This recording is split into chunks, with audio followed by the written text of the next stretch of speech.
Good morning dear students. आज के video lecture में हम स्टडी करने जा रहे हैं कॉम्बिनेशन ऑफ रेजिस्टर्स। आपने फर्स्ट यूनिट में कैपेसिटेंस के चैप्टर में कॉम्बिनेशन ऑफ कैपेसिटर्स को स्टडी किया है। ये रेजिस्टर्स का कॉम्बिनेशन आपने 10th क्लास में पढ़ा हुआ है, तो आपको पता है कि कॉम्बिनेशन जो है रेजिस्टर्स का वो दो तरह से किया जाता है। कौन कौन सा कॉम्बिनेशन है? The first one is resistors in series and the second one is resistors in parallel. Resistors in parallel। तो सीरीज कॉम्बिनेशन करने से और पैरेलल कॉम्बिनेशन करने से टोटल रेजिस्टेंस किस फार्मूला से फाइंड की जाएगी, वो फार्मूला कैसे डिराइव होगा, उस चीज को हम यहां पर स्टडी करेंगे। रेजिस्टर्स इन सीरीज की पहले हम बात करते हैं। तो सीरीज कॉम्बिनेशन क्या होता है? जिसमें एक कंडक्टर का एंड सेकंड कंडक्टर के स्टार्टिंग से अटैच किया जाता है, सेकंड कंडक्टर का एंड थर्ड कंडक्टर के स्टार्टिंग से कनेक्ट किया जाता है, एंड सो ऑन। डेफिनेशन देंगे। The combination resistors are said to be in series combination when one end of the first conductor is attached with the starting point of second conductor. The end point of second conductor is joined with the starting of third conductor and so on, और ऐसे ही चलता जाएगा। तो ये combination series कहलाएगी। तो हमने तीन रेजिस्टर यहाँ पर फॉर एग्जांपल सीरीज कॉम्बिनेशन में लिए, जिनको एक्सटर्नली एक ईएमएफ के सोर्स से कनेक्ट किया, जो इन कॉम्बिनेशन ऑफ रेजिस्टर में करंट सेंड करता है। ये उस सोर्स ऑफ ईएमएफ का पॉजिटिव नेगेटिव, ये एक की हो गई जिसको क्लोज करने से करंट आई फ्लो करेगा। तो ये सेम ही करंट इन सभी रेजिस्टर्स में से फ्लो करता हुआ ऐसे सर्किट में फ्लो करेगा। की पॉइंट्स यहां पर क्या रहेंगे? की पॉइंट्स जिनकी हेल्प से हम डेरिवेशन करेंगे सीरीज कॉम्बिनेशन का या पैरेलल कॉम्बिनेशन का। तो सीरीज कॉम्बिनेशन का की पॉइंट है करंट रिमेन्स सेम। करंट सभी रेजिस्टर्स में सेम ही करंट सभी में फ्लो करेगा। जबकि दूसरा पॉइंट क्या है? Potential difference is different. Potential difference सभी रेजिस्टर्स का अपना अपना है। मान लो हमने उसको नाम दे दिया V1, V2, V3। Potential difference is different so that total potential difference is the sum of individual potential difference। जो total potential difference है ये सेल प्रोवाइड कर रहा है V, that is V, वो इंडिविजुअल पोटेंशियल डिफरेंस का सम है, V1 plus V2 plus V3। Is that clear? अब देखिए इसको हम क्वेश्चन नंबर 1 कर देते हैं, पर यहां अप्लाई करते हैं ओम्स लॉ। तो ओम्स लॉ क्या कहता है? V is equal to I R expression है। तो आर एस अगर हम नाम दें सीरीज कॉम्बिनेशन की टोटल रेजिस्टेंस को आर एस नाम दे दिया, ठीक है। V टोटल पोटेंशियल है कॉम्बिनेशन का, I करंट है उस कॉम्बिनेशन का। तो V is equal to I R S. ऐसे ही अगर V1 को हम फाइंड आउट करना चाहें तो I R1, V2 की value I R2, V3 equals to I R3, है ना। ये सभी वैल्यूज हो गई V1, V2, V3 की, और इधर V की I RS। तो ये सभी वैल्यू हम ऊपर वाली इक्वेशन में सब्स्टिट्यूट करते हैं, तो क्या मिल जाता है हमें? I RS equals to I R1 plus I R2 plus I R3। इन सभी का I कॉमन ले लिया जाए, R1 plus R2 plus R3, और इधर I RS। तो दोनों तरफ से I जो कॉमन आया है वो कैंसिल हो जाएगा। RS equals to R1 plus R2 plus R3, यानी कि सीरीज कॉम्बिनेशन में जो टोटल रेजिस्टेंस आएगी वो इंडिविजुअल रेजिस्टेंस को डायरेक्टली ऐड करने से आएगी। This is the expression. अब हम इधर आते हैं पैरेलल कॉम्बिनेशन में। तो सबसे पहले अंडरस्टैंड करेंगे पैरेलल कॉम्बिनेशन को। तो डेफिनेशन क्या देते हैं, when the one end of each resistor are connected to one common point, सभी रजिस्टर जब एक कॉमन पॉइंट से इधर उनके एक एंड कनेक्ट किए जाएंगे and the other ends are connected to another common point, ये दूसरा जो कॉमन पॉइंट है उसको बी नाम दे दिया, then such a combination is called parallel combination of resistors. R1, R2, R3 तीन रजिस्टर हमने यहाँ पर लिए जिनके दोनों ही एंड्स कुछ कॉमन पॉइंट्स के साथ कनेक्टेड हैं, तो ऐसी कॉम्बिनेशन को पैरेलल कॉम्बिनेशन बोलेंगे हम। रेजिस्टर की पैरेलल कॉम्बिनेशन है ये, और इस कॉम्बिनेशन को करंट प्रोवाइड करने के लिए ये सोर्स ऑफ ईएमएफ से which provides the voltage V के साथ कनेक्ट किया, एक की लगा दी सर्किट को ओपन क्लोज करने के लिए। From here the current flows, current I junction A पर पहुंच के तीन आर्म्स में डिवाइड हो गया, तो उन फ्रैक्शंस को नाम दे दिया I1, I2, I3। ये I1, I2, I3 रजिस्टर में से फ्लो करके फिर जंक्शन B पर कनेक्ट हो जाएंगे, सभी ऐड हो जाएंगे और टोटल करंट फिर से जो यहां से एंटर हुआ था वही I बन जाएगा। तो इस तरह से सर्किट में करंट का फ्लो हुआ। की पॉइंट्स में पहला पॉइंट आता है that potential difference remains same, क्योंकि सभी रेजिस्टर के एंड पॉइंट्स डायरेक्टली बैटरी के पॉजिटिव नेगेटिव से कनेक्टेड हैं, इट मीन्स पोटेंशियल डिफरेंस जो होगा वो सभी का सेम होगा। The second point is current is different, currents in each resistor are different so that total current is the sum of individual currents, जो individual currents हैं उनका सम है टोटल करंट। दैट इज, यानी कि कहना चाहता है I equals to I1 plus I2 plus I3, total current I है तो individual currents I1, I2, I3 का सम होगा। Now from Ohm's law, ohms law क्या एक्सप्रेशन दे रहा है, V इक्वल्स टू IR, तो इसका मतलब I की वैल्यू क्या आ जाएगी, V अपॉन R। हम RP सिंबल लेते हैं यहाँ, RP जो कि पैरेलल कॉम्बिनेशन की टोटल रेजिस्टेंस को इंडिकेट कर रहा है। सो यहां से I1 जो लिखा जाएगा वो V अपॉन R1 हो जाएगा। I2 सेकेंड रेजिस्टर का कंडक्टर, सेकेंड रेजिस्टर का current I2 V upon R2, और थर्ड रेजिस्टर का current I3 V upon R3 के बराबर होगा।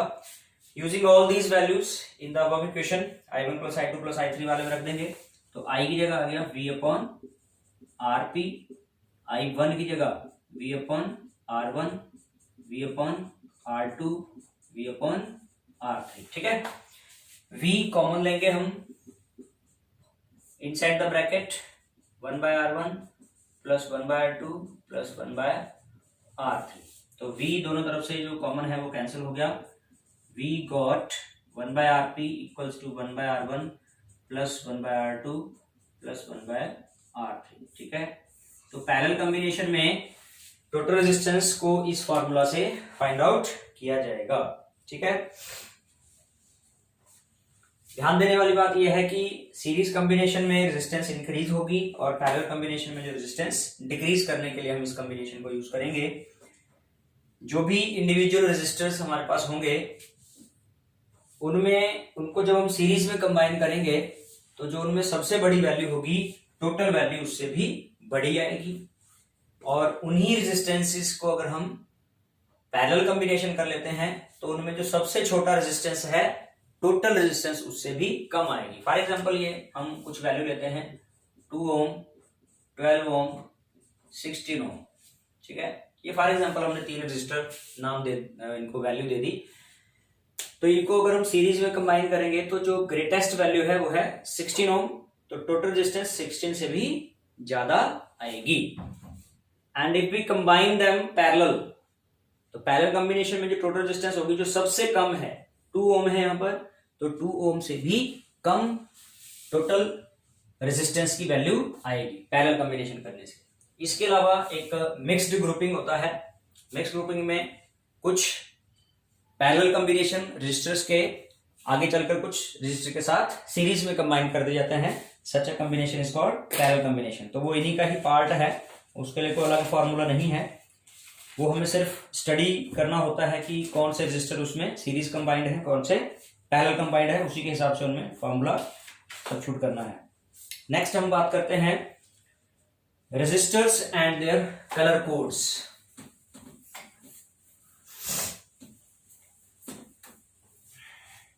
कार्बन रेजिस्टर्स भी इसको हम हेडिंग नाम दे सकते हैं। रेजिस्टर्स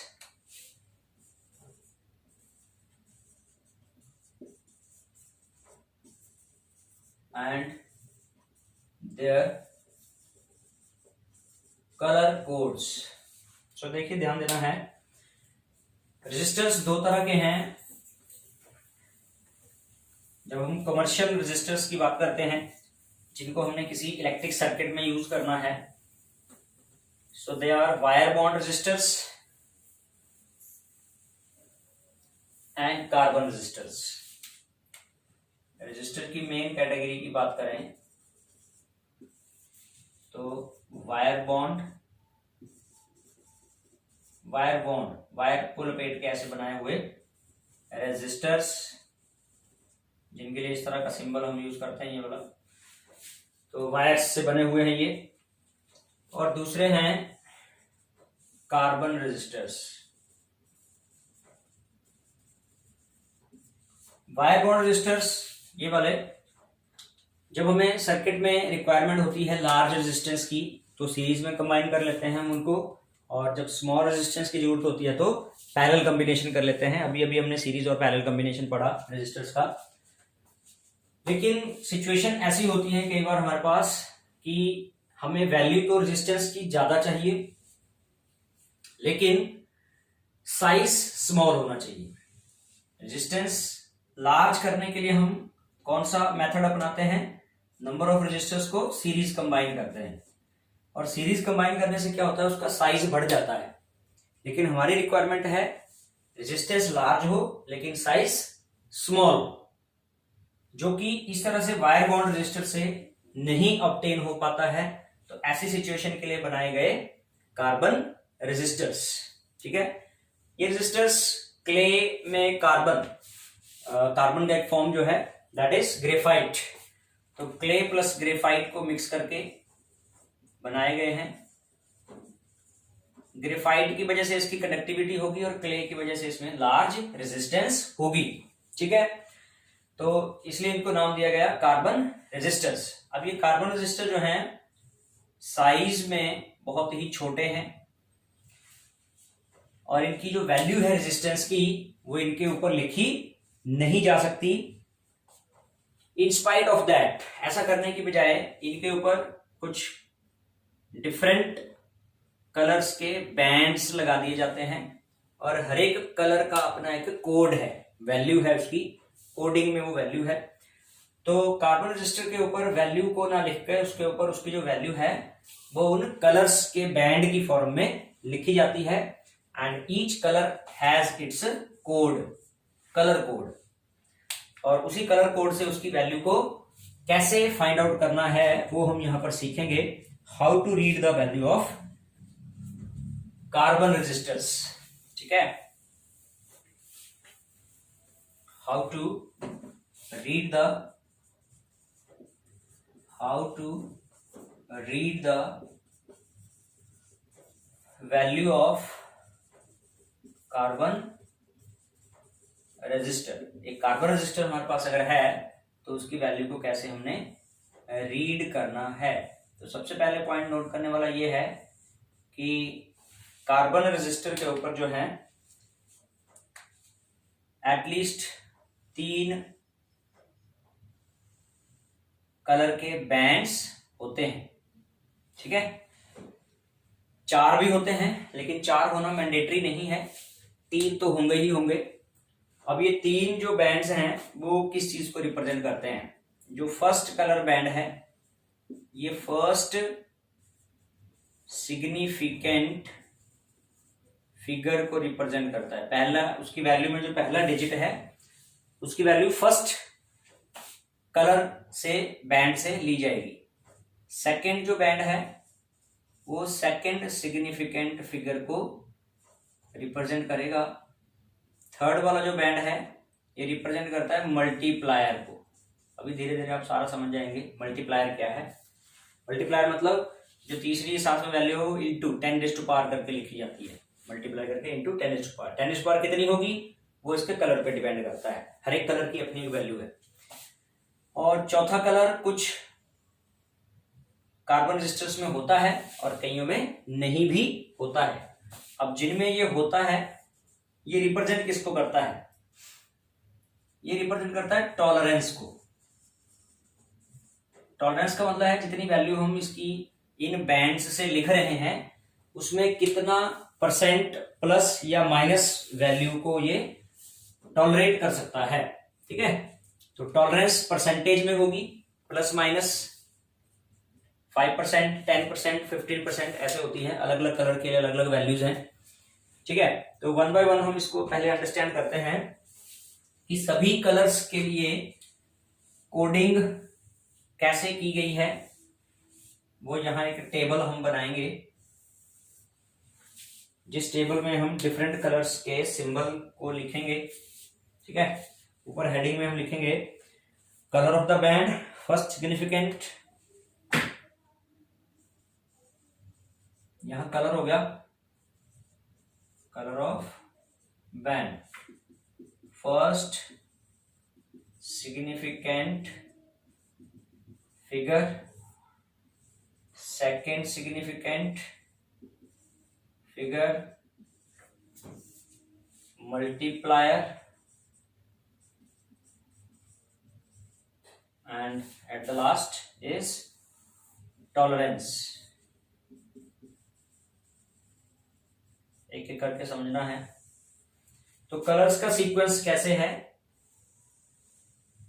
सबसे पहले कौन सा कलर हमने यहां लिखना है, उसके बाद कौन सा आएगा, उसके बाद कौन सा आएगा, उसके लिए एक सेंटेंस आपको यहां देना है। याद रखना है आपने इसको, बीबी रॉय, बीबी Roy of Great Britain has very good wife wearing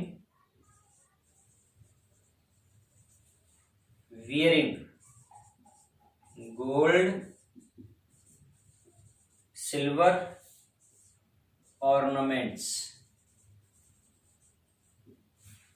ये एक सेंटेंस है जो एक तरह का एक्रोनिम का काम करेगा। एक्रोनिम मीन्स कलर के सीक्वेंस को याद करने का एक सीक्वेंस कैसे होगा।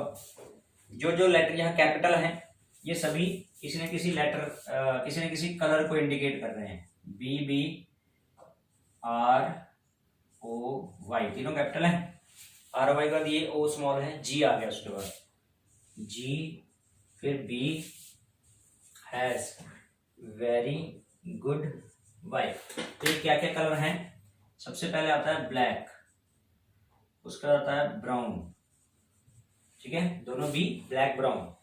आर से रेड, ओ से ऑरेंज, वाई से कौन सा येलो, जी से, अब जी आपका 2 बार आ रहा है तो फर्स्ट जो जी है ये ग्रीन के लिए है और सेकंड ग्रे के लिए। फर्स्ट ग्रीन और आगे जो आएगा जी वो ग्रे बाद में आएगा। 2 बी पहले आए हुए हैं, ब्लैक ब्राउन। अब ये वाला जो बी है ये ब्लू के लिए है, वी फॉर वायलेट, लास्ट में डब्ल्यू है वाइट। उसके बाद फिर से ये कहां तक बात की थी, वेरी गुड वाइफ, यहां तक। आगे बाद वियरिंग, वियरिंग का डब्ल्यू स्मॉल है, गोल्ड सिल्वर। तो आगे दोनों कलर कौन कौन से हैं, गोल्ड सिल्वर।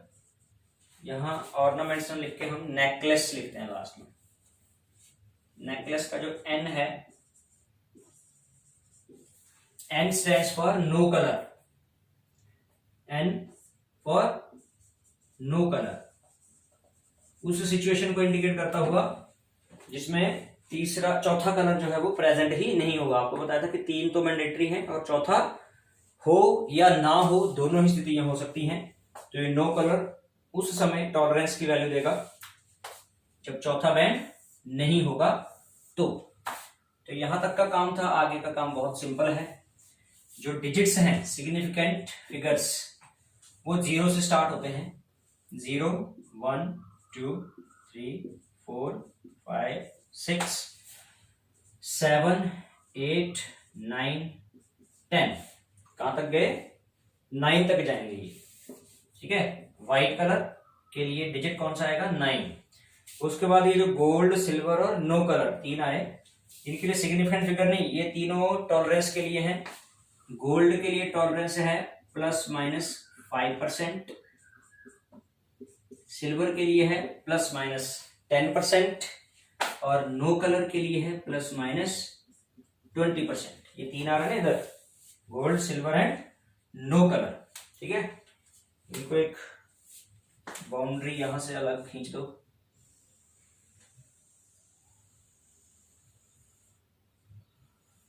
ठीक है, गोल्ड, सिल्वर और नो कलर जो है वो इसके लिए है, सिर्फ टॉलरेंस के लिए, लास्ट वाले जो है। Second significant figure black colour से लेकर लास्ट में व्हाइट कलर तक। तो 0 से 9 तक के डिजिट होंगे ये, 0, 1, 2, 3, 4, 5, 6, 7, 8, 9। और मल्टीप्लायर 10 की पावर से शुरू होकर 10⁻0, 10⁻1, 10⁻2, 10⁻3, 10⁻4, 10⁻5, 10⁻6, 10⁻7, 10⁻8, 10⁻9, 10⁻9 तक ये जाएगा। टॉलरेंस इधर ये आई गई। अब हम कुछ एग्जाम्पल लेते हैं जिसमें इस टेबल का यूज करते हुए हमने रेजिस्टेंस को फाइंड करना है। सपोज दैट हमारे पास कोई कार्बन रेजिस्टर है जिसके ऊपर जो कलर का सीक्वेंस है वो कुछ इस तरह से है। Suppose that blue, red, orange and gold, ठीक है। First band is of blue colour, second red, orange, gold. इस सीक्वेंस में उसके चारों बैंड्स हैं। क्वेश्चन है कि what will be the value of that carbon resistor. तो इधर टेबल से हम देखेंगे। पहला सिग्निफिकेंट फिगर किससे आएगा, पहले कलर से, ब्लू। और ब्लू के सामने डिजिट क्या है, 6 है, 6 हो गया। रेड के सामने डिजिट कितना है, 2, तो 62। उसके बाद सेकंड डिजिट ले लिया, उसके बाद मल्टीप्लायर आएगा तो इंटू लिख दिया हमने, इंटू 10⁻⁴। और 10⁻⁴ कितनी होगी, उसके लिए थर्ड कलर देखना है, ऑरेंज। और ऑरेंज के रिस्पेक्टिवली वैल्यू है 10⁻3, 10⁻3। और चौथे कलर से प्लस माइनस में टॉलरेंस आएगी। 3 ही कलर होंगे, 3 ही ऑप्शन होगी चौथे कलर बैंड के लिए, या तो वो गोल्ड कलर का होगा बैंड, या सिल्वर कलर का होगा, या होगा ही नहीं, प्रेजेंट ही नहीं होगा। तो गोल्ड कलर का दिखा रहे हैं हम यहाँ पर, तो गोल्ड कलर का है तो ±5%। अगर सिल्वर का होता है ये चौथा तो ±10% कर देते, और अगर होता ही नहीं, 3 ही दिए होते, तो यहाँ ±20% कर देते, ये मानते हुए that there is no colour, no fourth band, ठीक है। So this much ohms will be the resistance of the carbon resistor. तो ये है वो मेथड जिससे हमने कार्बन रेजिस्टर के ऊपर उसके कलर्स के बैंड से रेजिस्टेंस को फाइंड आउट करना है, उसकी रेजिस्टेंस फाइंड आउट करनी है। This is called colour codes of carbon resistors. Now the next topic which we are going to study is temperature coefficient of resistance. Temperature coefficient of resistance से मतलब एक ऐसा coefficient, एक ऐसी value, एक ऐसा कांस्टेंट फैक्टर जो ये बताएगा कि पर डिग्री सेल्सियस टेम्परेचर बढ़ने से रेजिस्टेंस कितनी बढ़ेगी, that is called temperature coefficient of resistance. हम इस टॉपिक को अंडर हेडिंग ऐसे भी डिस्कस कर सकते हैं, variation of resistance with temperature, temperature के साथ रेजिस्टेंस का वेरिएशन होना। तो हम पढ़ चुके हैं पीछे, दोबारा से एक बार रिलेशन लिखते हैं, R equals to ml upon NE² torque A। यहां पर जब रेजिस्टेंस का वेरिएशन टॉर्क से डिस्कस किया तो टॉर्क रिलैक्सेशन टाइम, टेम्परेचर बढ़ने से ये रिलैक्सेशन टाइम घटता है और इसके घटने से रेजिस्टेंस बढ़ेगी। तो इट मींस रिलेशन क्या आया था कि कंडक्टर की रेजिस्टेंस टेम्परेचर से डायरेक्टली प्रोपोर्शनल है। On increasing the temperature resistance of the conductor also increases. ये बात पहले डिस्कस हो चुकी है। तो अब हमने ये डिस्कस करना है कि कितना डिग्री पर डिग्री सेल्सियस टेम्परेचर बढ़ने से कितनी रेजिस्टेंस उसकी बढ़ेगी, उसके लिए क्या कोएफिशिएंट रेस्पॉन्सिबल होगा, कैसे उसको फाइंड किया जाएगा। इतनी बात क्लियर हो गई that with increase in temperature resistance of conductor increases. यहां हम लेट करते हैं, let R0 resistance of conductor at 0 degree Celsius. ठीक है, कंडक्टर की 0 डिग्री सेल्सियस पर जो रेजिस्टेंस है उसको R0 नाम दे दिया, और RT is the resistance of conductor eight T degree Celsius. T कोई नॉन जीरो टेम्परेचर है, तो 0 डिग्री से तो बड़ा ही होगा ये। अगर ये टेम्परेचर 0 डिग्री से बड़ा है, as T degree Celsius is greater than 0 degree Celsius, so T degree Celsius पर जो रेजिस्टेंस है RT वो बड़ी होगी R0 से। जो 0 डिग्री सेल्सियस पर टेम्परेचर पर जो रेजिस्टेंस है वो R0 है और ये T पर है, तो RT बड़ी वैल्यू होगी इससे। So increase in resistance, increase in resistance कैसे निकाली जा सकती है, बड़ी रेजिस्टेंस में से छोटी को माइनस करके। RT minus R0, experimental observations ये बता रही हैं कि RT माइनस R0, ये जो इंक्रीज इन रेजिस्टेंस है ये डायरेक्टली डिपेंड करती है कि शुरू में इनिशियल रेजिस्टेंस कितनी थी, दैट इज R0 स्टार्टिंग वाली रेजिस्टेंस है। और दूसरा RT माइनस R0 दूसरा किस फैक्टर पे डिपेंड करता है, रेजिस्टेंस का इंक्रीज होना टेम्परेचर बढ़ाने पर, यानी कि T minus 0 that is T ही आएगा। तो आपके पास दो इक्वेशन हो गई, नंबर 1 नंबर 2। इन दोनों को कंबाइन करते हैं, डायरेक्टली प्रोपोर्शनल है ये, इन दोनों को कंबाइन करते हैं तो RT minus R0 directly proportional to R0 into T।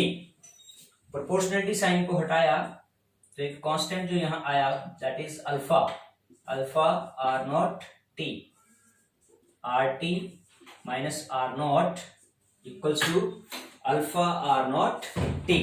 ठीक है, ये जो कांस्टेंट प्रोपोर्शनलिटी का यहां आप देख रहे हैं alpha, this is the constant which we call as temperature coefficient of resistance. Alpha here is the constant of proportionality and is also called temperature coefficient of resistance.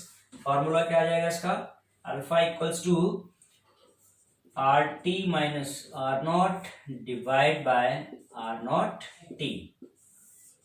Clear, ये वाला formula temperature coefficient of resistance के लिए आ गया। Define कर सकते हैं इसको हम यहां से, RT माइनस R0 क्या था, increase in resistance, R0 original resistance, T rise in temperature. So temperature coefficient of resistance is defined as the ratio of increase in resistance per unit original resistance per degree rise in temperature. ठीक है, ये इसका definition हो जाएगा।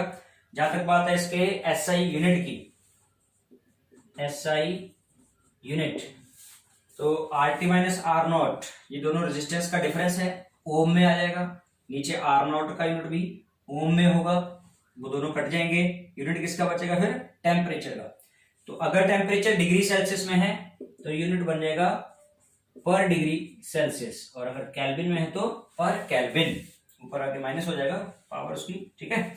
सो this is the SI unit of temperature coefficient of resistance. इसके बारे में थोड़ा और डिटेल में जो एक्सपेरिमेंटल रिजल्ट्स आए, alpha for metals, alpha for insulators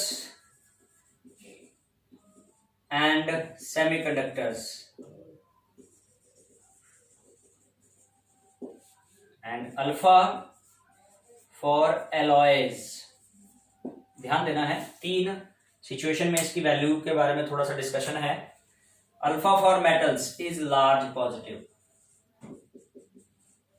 large positive का मतलब है, पॉजिटिव कैसे आएगा, इसका मतलब आर टी की वैल्यू बड़ी होगी और आर नॉट छोटी होगी। टी टेम्परेचर पर रेजिस्टेंस बड़ी और 0 पे कम होगी, तभी ये वैल्यू पॉजिटिव आएगी। और पॉजिटिव आने का मतलब है कि मेटल्स के लिए टेम्परेचर बढ़ने से रेजिस्टेंस बढ़ती है, for the case of metals.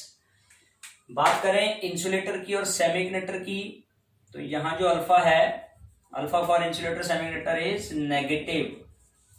और नेगेटिव कब आएगा, जब आर नॉट बड़ा होगा और आर टी छोटा होगा। टी डिग्री सेल्सियस पर कम होगी रेजिस्टेंस और 0 डिग्री सेल्सियस पर ज्यादा होगी। इसका मतलब टेम्परेचर बढ़ने से रेजिस्टेंस डिक्रीज होगी, किसकी, सेमीकंडक्टर और इंसुलेटर्स की।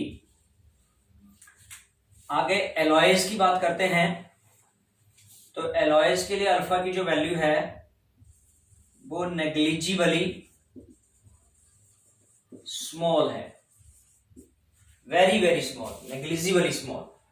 नेग्लिजिबली स्मॉल का मतलब ये हो गया कि टेम्परेचर बढ़ने से एलॉयज का टेम्परेचर कोएफिशिएंट ऑफ रेजिस्टेंस लगभग ना के बराबर चेंज होता है। यानी कि एलॉयज की रेजिस्टेंस जितनी है वो उतनी ही रहेगी, टेम्परेचर के चेंज होने से उसमें कोई ज्यादा चेंजेस नहीं आएंगे। ये पॉइंट एलॉयज के लिए बहुत ही इंपॉर्टेंट बन जाता है, जहां उनको as a standard resistor use करना होता है। तो स्टेटमेंट आती है that the standard resistors are always made of alloys. Alloys जैसे कि कॉन्स्टेंटन है, मैंगनीन है, नाइक्रोम है, यूरेका है, ये सारे एलॉयज हैं। और जितने भी स्टैंडर्ड रेजिस्टर, यानी कि जहां सर्किट में जरूरत जितने ओम की रेजिस्टेंस की है वो उतनी ही रहे, तो उसके लिए हम वहां पर एक एलॉय की रेजिस्टेंस लगाएंगे। क्योंकि जब करंट फ्लो करेगा सर्किट में तो उससे जो हीट प्रोड्यूस होगी, अगर कोई कंडक्टर लगाया जाएगा तो वो हीट प्रोड्यूस होने से उसकी रेजिस्टेंस बढ़ जाएगी। लेकिन अगर रिक्वायरमेंट वहां कांस्टेंट रेजिस्टर की है तो वो एक एलॉय का रेजिस्टर ही वहां पर एप्लीकेबल किया जाएगा। तो उसका कारण यह है कि टेम्परेचर कोएफिशिएंट जो है नेग्लिजिबल है एलॉयज का, वो टेम्परेचर के चेंज होने से चेंज नहीं होता है। That's why they are used for standard resistors. तो ये पॉइंट है। ऐसे ही टेम्परेचर कोएफिशिएंट ऑफ रेजिस्टेंस की जगह अगर हमने रेजिस्टिविटी का करना है, ठीक है बेटा, वो आपने खुद ही करना है, रेजिस्टिविटी। तो रेजिस्टिविटी का सिंबल होता है रो, तो रो नॉट लिख देंगे यहां पर हम, let rho naught resistivity of conductor at 0 degree Celsius. फिर rho T, resistivity of the conductor at T degree Celsius. तो टी डिग्री सेल्सियस पर जो रो रेजिस्टिविटी होगी वो बड़ी होगी रो नॉट से। जहां जहां आर है, आर टी है, वहां रो टी हो जाएगा, जहां आर नॉट है वहां रो नॉट हो जाएगा। तो फॉर्मूला लास्ट में यहां जाके क्या आ जाएगा, अल्फा। अल्फा से ही रिप्रेजेंट करेंगे हम टेम्परेचर कोएफिशिएंट ऑफ रेजिस्टिविटी को भी, तो वो आ जाएगा rho t minus rho naught, rho t minus rho naught divide by rho naught into t. ये टेम्परेचर कोएफिशिएंट ऑफ रेजिस्टिविटी होगा, फॉर्मूला आ जाएगा यही। So this is all about the variation of resistivity and resistance with temperature, और किसी particular temperature पर उसके temperature coefficient of resistance और रेजिस्टिविटी को फाइंड करने का फॉर्मूला। कॉम्बिनेशन का टॉपिक आपका हो ही गया है। नेक्स्ट टॉपिक्स को हम नेक्स्ट वीडियो लेक्चर में कंटिन्यू करेंगे। Till then keep studying, hard work and be safe, be healthy.